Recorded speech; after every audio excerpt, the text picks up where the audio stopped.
Assalamualaikum warahmatullahi wabarakatuh. Waalaikumsalam warahmatullahi wabarakatuh. Saya nggak nyangka bulan puasa suasananya seperti ini.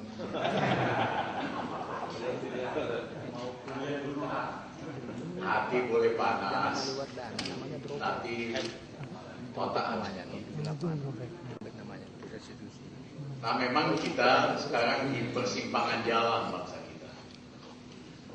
Apakah kita akan biarkan terus makin lama makin merosot, makin lama makin dikuasai oleh para bandit, atau sehabis lebaran ini kita ubah, kita lakukan perubahan supaya Indonesia bisa jadi bangkit menjadi besar. Karena kalau kita biarkan terus, ini betul-betul jadi negara bandit. Mau jadi anggota DPR mesti nyogok, semua mesti sogok, begitu terpilih harus balikin uangnya, akhirnya seperti lingkaran setan. Tidak mungkin sistem yang begini ini itu akan bekerja buat rakyat dan bangsa kita.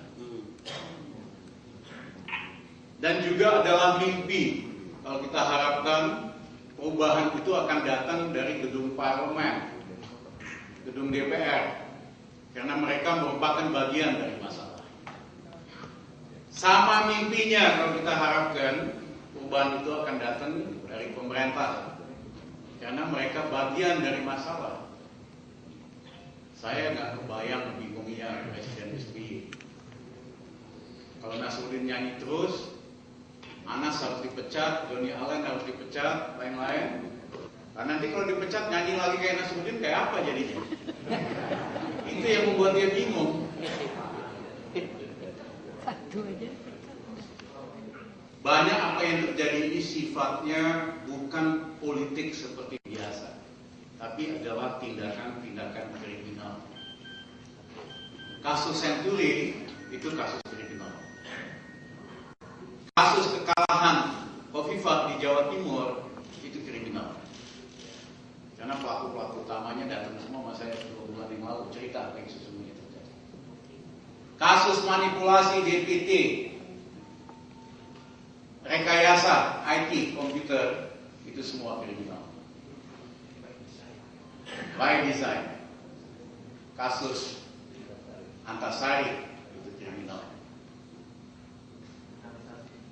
Saya didatangi oleh beberapa kombes polisi beberapa minggu yang lalu, datang ke kantor, pengen tanya, Pak Ramli sama kawan-kawan maunya apa sih? Saya bilang, saya jelasin, kita maunya sederhana, SBY, Budiono mundur, udah.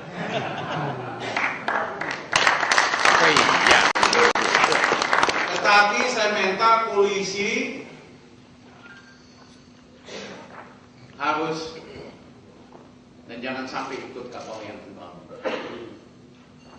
Polisi itu harus terima kasih pada pemerintahan Gus Dur, karena pemerintahan Gus Dur yang memisahkan polisi dari TNI.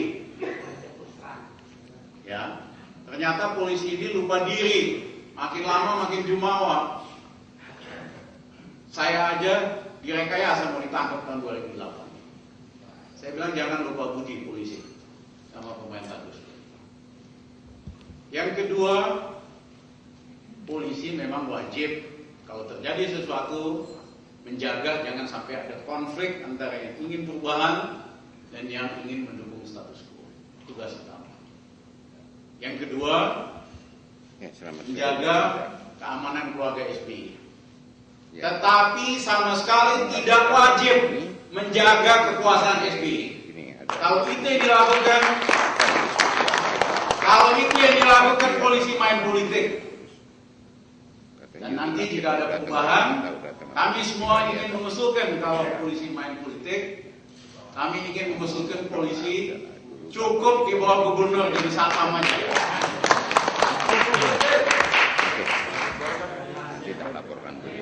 Demikian juga dengan teman-teman tentara yang aktif. Kalau yang pensiunan sih sudah sama kita, ingin perubahan secepatnya. Tetapi yang aktif, saya katakan wajib menjaga jangan sampai jadi bentrok antara yang pro sama anti perubahan. Tapi boleh jaga keamanan keluarga SBY, tapi jangan mempertahankan kekuasaan SBY. Lihat itu foto dari Mubarak di pengadilan di dalam kerangkeng. Mubarak dituntut karena dua hal. Satu, memerintahkan penembakan terhadap para demonstran yang damai yang ingin dia turun. Yang kedua, dia korupsi KKN lah, proyek gas Mesir Israel, istrinya, anaknya kaya raya. Jadi dia diadili oleh dua kasus ini. Dan saya ingin mengingatkan kawan-kawan untuk tidak takut. Saya percaya pada waktunya ABRI akan sama kita, polisi akan sama kita. Ya.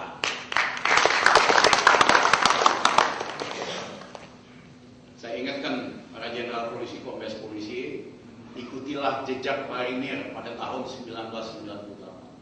Positioningnya jelas, beserta dengan perubahan.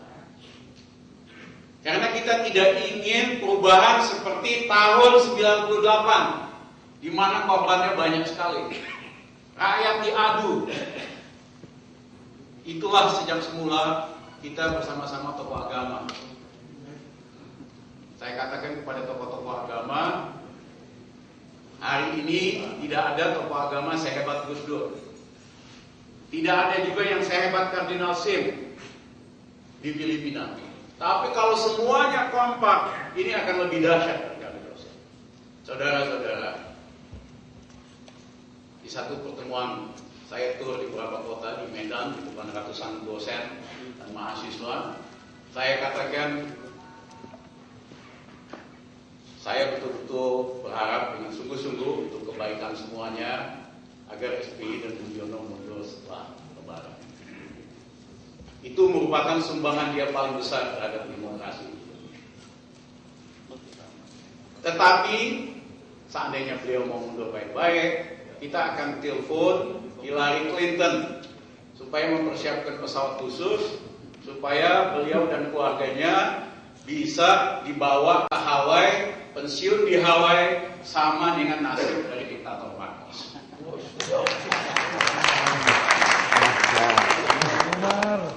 Walaupun sekarang saya dengar tadi dari Profesor Jeffrey Winter, rakyat Filipina bingung karena ternyata karena dia itu mayatnya masih ada, Marcos diizinkan dibawa ke Filipina. Keluarganya tetap ngotot dia dimakamkan sebagai presiden. Pemerintah Filipina nggak mau, jadi sampai sekarang itu tetap masih ada mayatnya dalam es. Ya. Tetapi seandainya Presiden SBY dan Pak Budiono ngeyel, ngotot, masih tetap berkuasa, padahal banyak sekali kasus-kasus yang sifatnya kriminal ini, saya mohon maaf, beliau mungkin akan jadi Presiden Republik Indonesia yang pertama yang akan diadili di pengadilan. Amin. Di Korea 2 jenderal presiden diadili. Yang kedua, saking malunya, dia minta izin dikawal untuk berdoa di gunung di luar kota Seoul. Begitu penjaga nggak lihat, dia loncat bunuh diri. Di Taiwan, presiden dan istrinya diadili. Ini bagus, bukan karena kita dendam, ya, karena hukum harus ditegakkan. Bagus buat pelajaran buat semua, buat Pak Saurif Kadi, buat Mbak Lili, siapapun yang berkuasa di Indonesia, hukum itu sama buat presiden maupun buat rakyat.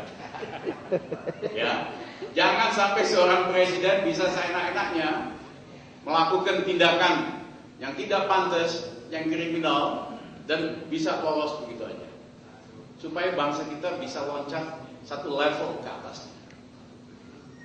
Supaya bisa maju, pemimpin itu betul-betul amanah. Mesir belajar dari kita. Ternyata, tadi ini saya quote aja Profesor Jeffrey Winter tadi ceramah di tempat saya. Indonesia itu demokrasi ada, tapi nggak ada hukum.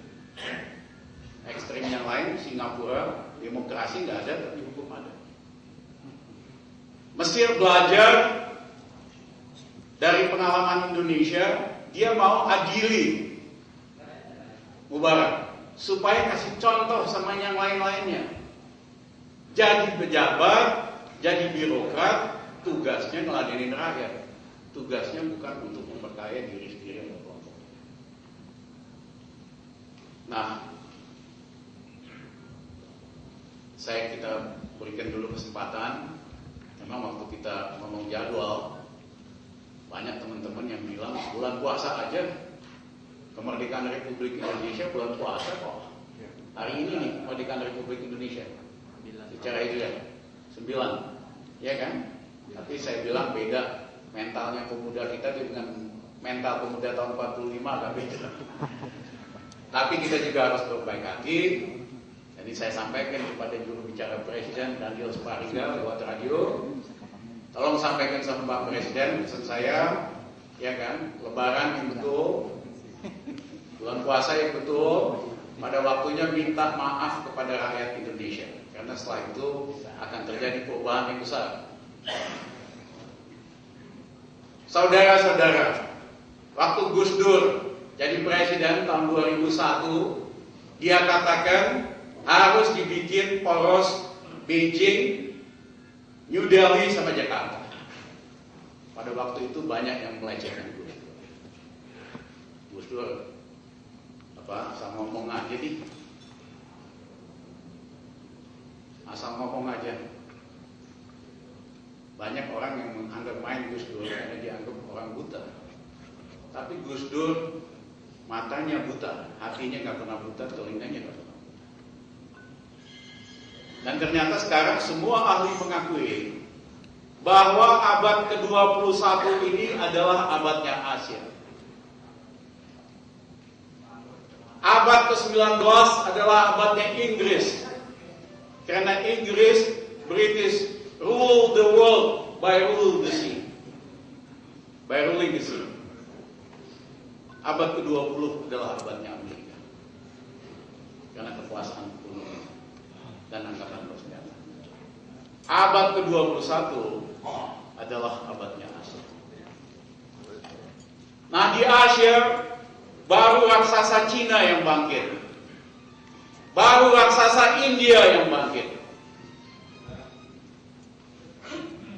Saya bermimpi dan kita ingin setelah SBY ini raksasa Indonesia yang tidur terus puluhan tahun akan bangkit dan menggetarkan Asia.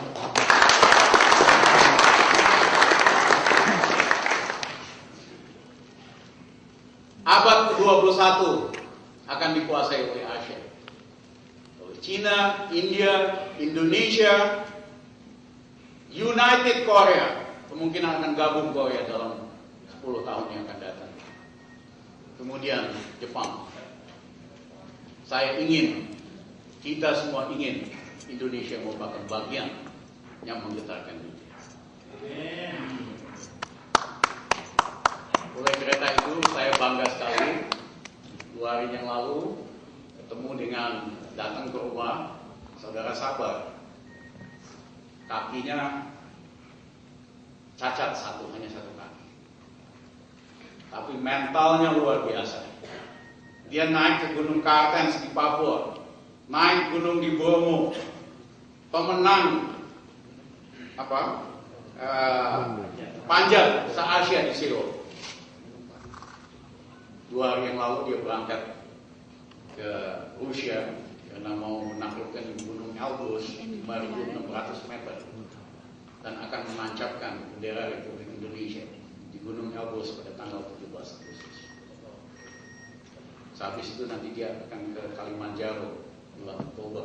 Tanggal 28 Oktober dia akan tancapkan merah putih di atas Kalimanjaro. Kita perlu banyak orang seperti Sabar. Walaupun handicap, walaupun banyak masalah dalam hidup, dia katakan saya nggak mengeluh, Pak Ramli. Saya nggak mau mengeluh. Kalau mengeluh saya jadi apa? hadapi aja. Saya latih diri saya. Saya kira pemimpin Indonesia harus belajar dari sana. Jangan bentar-bentar misalnya mengeluh, bisa curhat.